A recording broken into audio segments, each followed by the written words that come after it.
नमस्कार दोस्तों, आप देख रहे हैं आई इंडिया और मैं हूं पंकज सिंह गौर।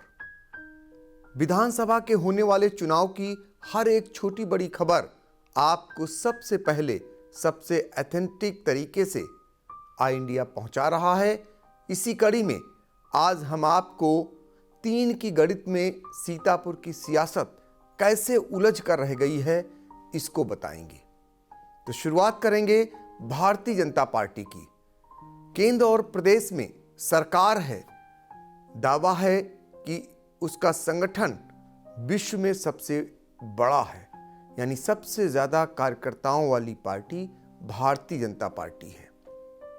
राजधानी लखनऊ से करीब में सीतापुर है और यहां पर 2017 में भारतीय जनता पार्टी ने 7 विधानसभा क्षेत्रों में झंडा फहराया था।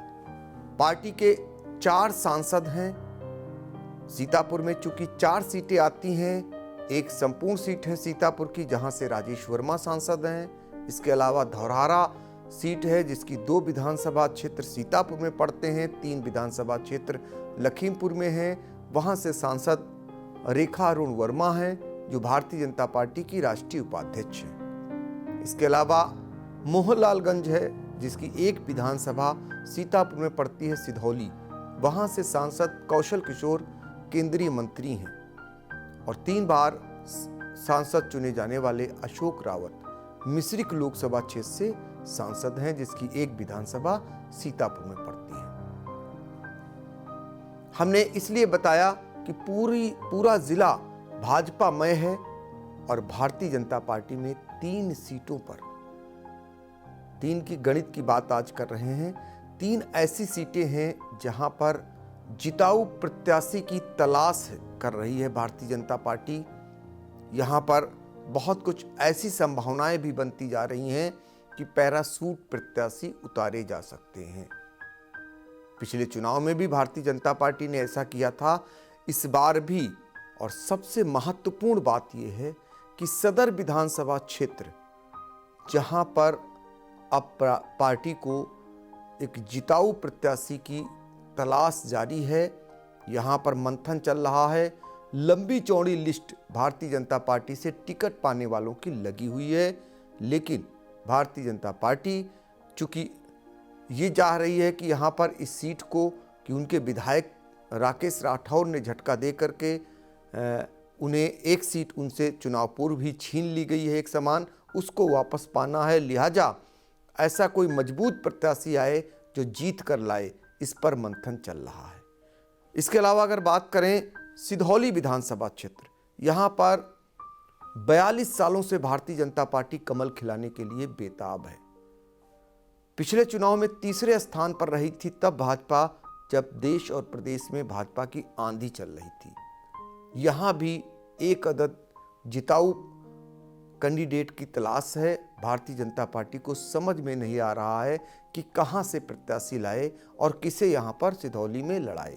हालांकि सबसे पहले यहीं पर सूबे के मुख्यमंत्री योगी आदित्यनाथ ने सभा कर एक माहौल बनाने का काम किया, लेकिन एक अदद जिताऊ प्रत्याशी की यहां तलाश है। इसके अलावा हम बात करें महमूदाबाद विधानसभा क्षेत्र की, यहां पर भी जब भाजपा की आंधी थी तो यहां पर कमल नहीं खिल सका था। यहां समाजवादी पार्टी का ये गढ़ बना का बना रह गया था। अब इस गढ़ को ढहाने के लिए भारतीय जनता पार्टी एक मजबूत प्रत्याशी की तलाश कर रही है। यहां भी अभी तक कोई प्रत्याशी नजर नहीं आ रहा है। तो ये 3 का जो खेल है वो सीतापुर की सियासत में अहम रोल बनाए हुए है इस समय, मौजूदा समय में। ये खाली भारतीय जनता पार्टी में ही नहीं, समाजवादी पार्टी का भी यही हाल है। 2 दशक तक समाजवादी पार्टी का सीतापुर गढ़ रहा।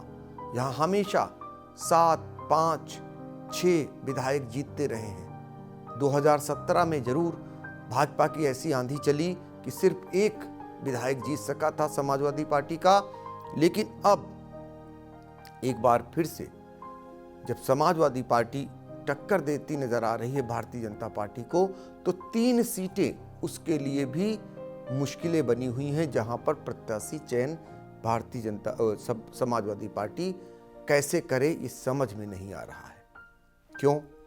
उसका कारण ये है कि जो सदर विधानसभा सीट है वहाँ से 4 बार के विधायक रहे राधेश्याम जायसवाल, जो वर्तमान में सीतापुर नगर पालिका परिषद के चेयरमैन हैं, और वो फिर एक बार टिकट के दावेदार हैं। इस बीच भारतीय जनता पार्टी के जो विधायक थे सदर से राकेश राठौर, वो भारतीय जनता पार्टी छोड़कर समाजवादी पार्टी में शामिल हो गए और वो भी टिकट की लाइन में खड़े हो गए।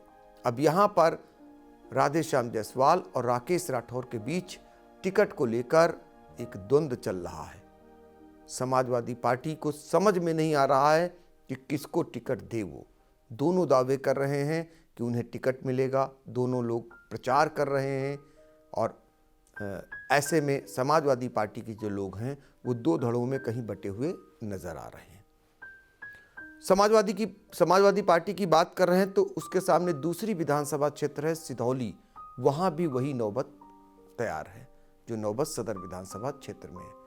यहाँ भी एक बार विधायक रह चुके और पिछले चुनाव में महज 2400 के करीब वोटों से हारने वाले मनीष रावत, वो टिकट के दावेदार बने हुए थे, लगातार संपर्क कर रहे थे। इस बीच जो बसपा के विधायक थे डॉक्टर हरगोविंद भार्गव, वो समाजवादी पार्टी में शामिल हो गए, वो भी टिकट की लाइन में खड़े हो गए। ऐसे में मनीष रावत और हरगोविंद भार्गव के बीच टिकट को लेकर जोर आजमाइश चल रही है। दोनों लोग अलग अलग कार्यक्रम कर सख्त प्रदर्शन कर रहे हैं। पिछले दिनों एक दूसरे पर आरोपों की बौछार भी नजर आई और यहाँ भी समाजवादी पार्टी का धड़ा दोनों तरफ बटा हुआ नजर आ रहा है। तीसरी सीट जो है समाजवादी पार्टी के लिए अब हरगांव बन गई है। यहाँ पर पूर्व विधायक जो है रमेश राही, वो टिकट की लाइन में लगे हुए थे और भी तमाम प्रत्याशी लगे थे और भी तमाम टिकट के दावेदार थे। इस बीच भारतीय जनता पार्टी में जो शामिल रहे कैबिनेट मंत्री रहे रामहित भारती, 3 बार लगातार हरगांव से विधायक भी बसपा से वो रह चुके हैं। उन्होंने समाजवादी पार्टी ज्वाइन कर ली। अब यहाँ भी टिकट को लेकर रामहित भारती और जो है पूर्व विधायक रमेश राही के बीच एक जंग सी छिड़ी हुई है। यहाँ भी समाजवादी पार्टी को टिकट निर्धारण करने में दिक्कत आ रही है। तो इस तरीके से भारतीय जनता पार्टी हो या फिर समाजवादी पार्टी, 3 सीटों की गणित जो है वो सबको मथ रही है, सबके लिए मुश्किलें खड़ा कर रही है। इस बीच आम आदमी पार्टी, जिसका अभी संगठन तौर पर इतना मजबूत ढांचा नहीं है, फिर भी उसने 3 की गणित चल दी है सीतापुर में।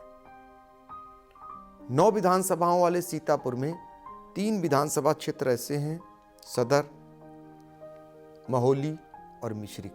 यहां से आपने अपने प्रत्याशियों की घोषणा कर दी है। यानी सदर से आनंद जायसवाल को और मिश्रिक से बाबूराम वर्मा को और महोली से दीप्ति वर्मा को प्रत्याशी घोषित कर दिया है। तो 3 की गणित में आप भी उलझ गई है और उसने अपने 3 की गणित को आगे बढ़ा दिया है। 3 की गणित की अगर बात करें तो बहुजन समाज पार्टी की भी स्थिति यही है। सीतापुर में कभी बहुजन समाज पार्टी के 4 विधायक हुआ करते थे, उसके बाद 2 विधायक हुए और सांसद लोकसभा क्षेत्रों में बसपा का लंबे समय तक कब्जा रहा। लेकिन आज हालत ये है बहुजन समाज पार्टी की कि 9 विधानसभा क्षेत्रों में से 3 ऐसी विधानसभा क्षेत्र हैं जहां पर बहुजन समाज पार्टी को प्रत्याशी ढूंढे नहीं मिल रहा है। वहां अभी तक नाम सामने नहीं आ पा रहे हैं कि कौन टिकट मांग रहा है। 6 विधानसभा सीटों पर जरूर प्रत्याशियों के करीब करीब नाम तय हो चुके हैं, उनकी घोषणा बाकी है। लेकिन 3 ऐसी विधानसभा क्षेत्र हैं जहां पर अभी बहुजन समाज पार्टी अपने उनके जो दावेदार वहां से टिकट मांगने वाले लोग हैं वो दूर दूर तक नजर नहीं आ रहे हैं। ये कौन सी विधानसभा क्षेत्र है वो भी आपको बताते हैं। हरगांव, वो हरगांव जहां पर बहुजन समाज पार्टी का लगातार 3 बार कब्जा रहा, यानी रामहित भारती 3 बार लगातार विधायक रहे, उस हरगांव विधानसभा क्षेत्र में बहुजन समाज पार्टी से टिकट मांगने वालों का अकाल सा पड़ा हुआ है। इसी तरह अगर बात करें सेवता विधानसभा सीट, यहाँ भी बहुजन समाज पार्टी बड़ी जोर शोर से लड़ती थी। यहाँ भी प्रत्याशी ढूंढे नहीं मिल रहा है, अभी तक नाम सामने नहीं आ सका है बहुजन समाज पार्टी की ओर से। और सदर विधानसभा सीट, यहाँ पर आज तक कभी बसपा जीत नहीं सकी है और यही कारण है कि यहाँ पर धीरे धीरे अब बहुजन समाज पार्टी से जो उम्मीदवार हैं वो कम होते जा रहे हैं, या यूं कहें कि अब कोई लड़ना ही नहीं चाह रहा है। तभी तो सदर विधानसभा सीट से कोई भी टिकट का दावेदार अभी तक सामने नहीं आ सका है। तो 3 के गणित का खेल हम आपको बता रहे हैं और इस 3 के गणित में चुनाव होने से पहले समाजवादी पार्टी ने 3 के गणित को अपना पूरा भी कर लिया है। वो कैसे, ये भी हम आपको बता रहे हैं। देखिए, समाजवादी पार्टी का एकमात्र विधायक था महमूदाबाद से नरेंद्र सिंह वर्मा, लेकिन चुनाव पूर्व ही उसने अपने पाले में 2 विधायकों की संख्या बढ़ाकर 3 का गणित बना लिया है। सदर से राकेश राठौर जो भाजपा के विधायक थे उनको समाजवादी पार्टी में शामिल कर लिया, और हरगांव से सिधौली से डॉक्टर हरगोविंद भार्गव जो बसपा के एकमात्र विधायक थे उनको भी सपा में शामिल कर लिया। तो इस तरीके से 3 के गणित में जो है समाजवादी पार्टी यहाँ पर आगे निकल गई। हाँ, कांग्रेस अभी 2 के गणित में अटकी हुई है।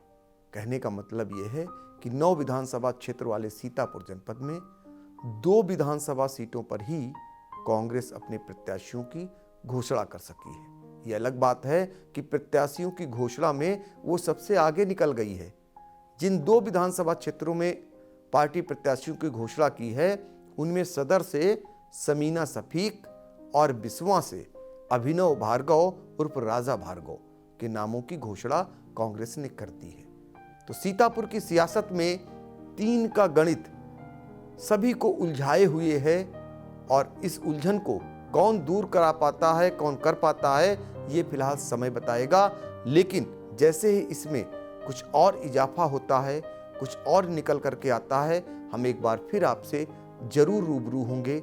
लेकिन विधानसभा चुनाव से जुड़ी हुई हर एक खबर को आप जरूर देखें। आई इंडिया आपको लगातार दिखाता रहेगा और आपसे गुजारिश है कि आप हमारे चैनल को सब्सक्राइब जरूर करें, साथ ही कमेंट कर हमें जरूर बताएं कैसा लग रहा है हमारा कार्यक्रम।